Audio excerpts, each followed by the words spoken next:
हाँ तो प्रिय मित्रों, न्यू कॉन्सेप्ट क्लासेज लेके आया है विषय इतिहास कक्षा 12 का मॉडल पेपर, जिनमें हम परीक्षा से पहले यदि इस मॉडल पेपर को एक बार अच्छे से देख लें, अर्थात हम कई महत्वपूर्ण प्रश्नों का समावेश है और किस प्रकार से प्रश्नों को लिखना है उनके बारे में भी न्यू कॉन्सेप्ट क्लासेज बताएगा, जिनसे आपके जो हैं नंबर अच्छे आने की उम्मीद रहेगी। तो प्रिय मित्रों, चलिए शुरुआत करते हैं इतिहास के खंड ए का।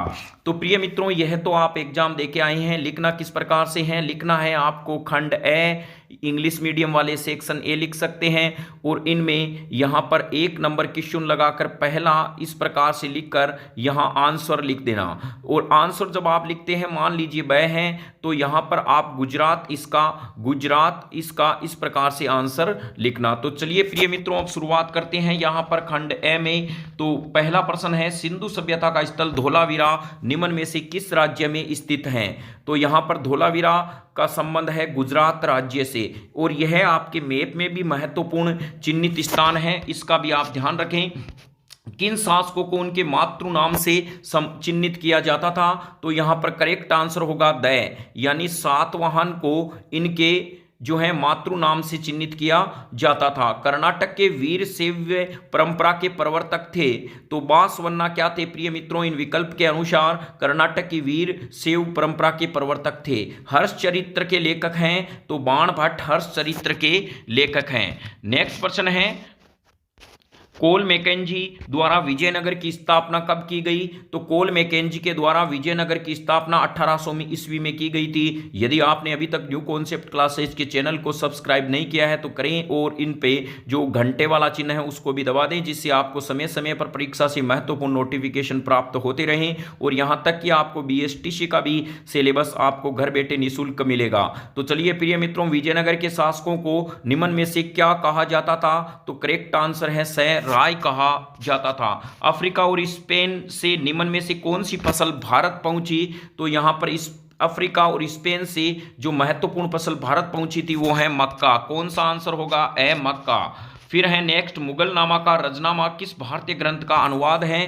तो इस विकल्प के अनुसार आंसर होगा हमारा महाभारत। कौन सा होगा प्रिय मित्रों? महाभारत है वो रजनामा। मुगल काल का रजनामा किस भारतीय ग्रंथ का अनुवाद है? महाभारत का।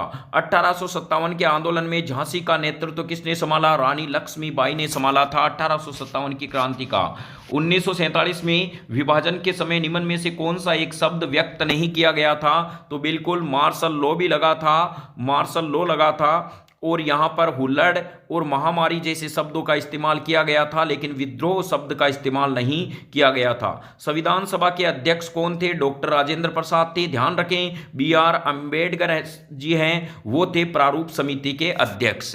नेक्स्ट है प्रिय मित्रों, भारतीय संविधान सभा के सामने उद्देश्य प्रस्ताव प्रस्तुत किया गया था। तो भारतीय संविधान सभा के सामने उद्देश्य प्रस्ताव है वो रखा गया था जवाहरलाल नेहरू के द्वारा। किन के द्वारा? इसी के आधार पर प्रस्तावना बनी। ईस्ट इंडिया कंपनी के एक अधिकारी ने ब्रह्मा और ख्रोष्टी लिपियों के अर्थ निकाला, तो इसका मतलब है जेम्स जो प्रिंसेज हैं, प्रिंसेज इन्होंने क्या है ब्राह्मी और ख्रोष्टी लिपियों का अर्थ निकाला था। नेक्स्ट है, कबीर ग्रंथावलियों का संबंध राजस्थान के पंथियों से है, तो दादू से। यानी राजस्थान में एग्जाम होंगे तो राजस्थान का यह महत्वपूर्ण प्रश्न है दादू, यह बहुत वेरी वेरी इंपॉर्टेंट है। वैसे सभी प्रश्न क्या है? इंपॉर्टेंट है। भारत में रेलवे की शुरुआत कब हुई प्रिय मित्रों? 1853 में हुई थी, आपको पता है, मुंबई से थाने तक। फिर है नेक्स्ट है, महात्मा गांधी दक्षिण अफ्रीका से भारत ईस्वी में लौटे थे, तो 1915 में लौटे थे। कब लौटे? 1915 में। ध्यान रखें, 1916 में महात्मा गांधी ने सर्वप्रथम बनारस जो BHU है बनारस हिंदू विश्वविद्यालय, वहां पर सर्वप्रथम अपना भाषण दिया था। नेक्स्ट है, ब्रिटिश काल में प्रांतीय संसदों के गठन के लिए ईस्वी में पहली बार चुनाव हुए थे। तो यहां पर हम कह सकते हैं सबसे पहले चुनाव हुए थे 1937 में। कब हुए थे प्रिय मित्रों? 1937 में प्रथम बार चुनाव हुए थे, तो 1937। नेक्स्ट चलते हैं प्रश्नों में। अतिलग्रात्मक एक एक नंबर के प्रश्न हैं। आज के स्विमिंग पूल हमें हड़प्पा सभ्यता को किस संरचना की याद दिलाते हैं? तो विशाल स्नानागार की याद दिलाते हैं। तो प्रिय मित्रों, पहला प्रश्न हमारे पास में क्या होगा? विशाल स्नानागार की याद दिलाते हैं, यानी ग्रेट बाथ की याद दिलाते हैं। पहला प्रश्न इस प्रकार से है, आज के स्विमिंग पूल, जो स्विमिंग पूल बने हुए हैं वो हड़प्पा सभ्यता को किस संरचना की, हमें हड़प्पा सभ्यता को की किस संरचना को याद दिलाते हैं? तो विशाल स्नानागार की याद दिलाते हैं। 1919 में महाभारत 1919 में महाभारत का समालोचनात्मक संस्करण तैयार करने हेतु किस विद्वान के नेतृत्व में परियोजना शुरू की गई थी? तो यहां पर प्रिय मित्रों परियोजना शुरू की गई थी B.S. सुक थाकर के नेतृत्व में यह परियोजना क्या है, शुरू की गई थी। नेक्स्ट प्रश्न है, आरंभिक समाज में बहुविवाह पद्धति से क्या तात्पर्य है? तो इसका मतलब हो जाएगा प्रिय मित्रों, आप ब्लैक पेन से क्या करना, यहां पर 3 नंबर लगाकर लिखना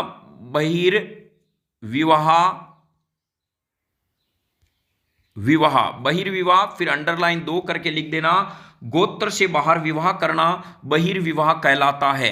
ध्यान रखें, ब्लैक पेन आप जितना इस्तेमाल करेंगे हिस्ट्री में महत्वपूर्ण पॉइंटों के लिए, उतने ही अच्छे नंबर आने की संभावना रहती है। हमें ये कहा जाता है पेन चेंज नहीं करना है, इस लैंग्वेज को आप समझे। आप जो नोटबुक के अंदर शुरू से ब्लू पेन और ब्लैक पेन यूज करते हैं, यदि वही लगातार करते हैं, वो एक ही पेन के अंदर काउंट किया जाता है, अलग पेन में काउंट नहीं किया जाता। लेकिन रेड पेन और ग्रीन पेन आपको यूज नहीं करना है। तो चलिए यहां पर प्रिय मित्रों नेक्स्ट है, अरबी में रचित अल बिरूनी की पद्धति कृति का क्या नाम है? तो इसका मतलब है प्रिय मित्रों, इसका करेक्ट आंसर होगा किताब उल हिंद। क्या होगा इसका करेक्ट आंसर? हमारे पास में होगा अरबी में रचित अल बिरूनी की प्रसिद्ध कृति का नाम है किताब उल हिंद। यह इसकी क्या है, जो किताब है उसका ये नाम है। नेक्स्ट है प्रिय मित्रों, प्रारंभिक भक्ति आंदोलन में आलवार किसको अपना इष्ट मानते थे? तो यहां पर प्रारंभिक भक्ति में आलवार मानते थे, वह का मतलब आ जाएगा प्रिय मित्रों स्पष्ट शब्दों में विष्णु। एक ही ऐसे देवता हैं जिनमें हम वह बार बार सुनने को मिलता है, जैसे ब्रह्मा, शिव और यहां पर विष्णु। तो यहां पर वह से शुरुआत हो रही है विष्णु, तो आलवार किसको मानते थे?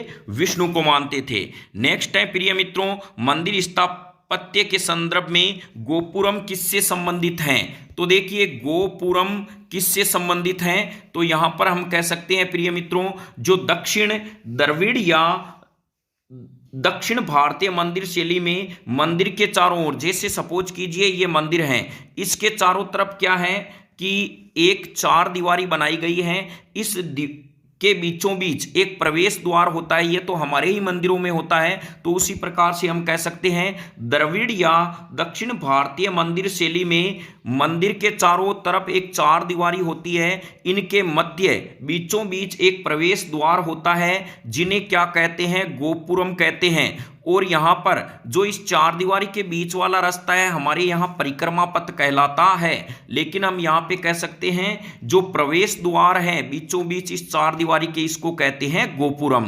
तो अब चलिए नेक्स्ट प्रश्न में, मुगल बादशाह अकबर ने 1563 व 1564 में कौन से करों को समाप्त किया था? तो प्रिय मित्रों यहां पर यह डेट यदि हम देखें तो अकबर से संबंधित है। किससे संबंधित है? अकबर से संबंधित हैं। और अकबर ने क्या किया था? 1563 में तीर्थ यात्रा कर को समाप्त किया। किसको किया? तीर्थ यात्रा कर, यानी तीर्थ करते समय जो टैक्स लगता था उसको अकबर ने क्या किया था? माफ किया था। और 1564 में किसको समाप्त किया? जजिया कर को। किसने किया? जजिया कर को समाप्त किया था 1564 में। और ये काम करने वाले कौन से शासक थे? अकबर थे। अखिल भारतीय जनगणना का पहला प्रयास कब किया गया? तो प्रिय मित्रों यह 1872 में किया गया था। कब किया गया? अखिल भारतीय जनगणना का पहला प्रयास 1872 में किया गया। नेक्स्ट प्रश्न है, मुस्लिम लीग ने प्रत्यक्ष कार्रवाई दिवस मनाने का ऐलान कब किया?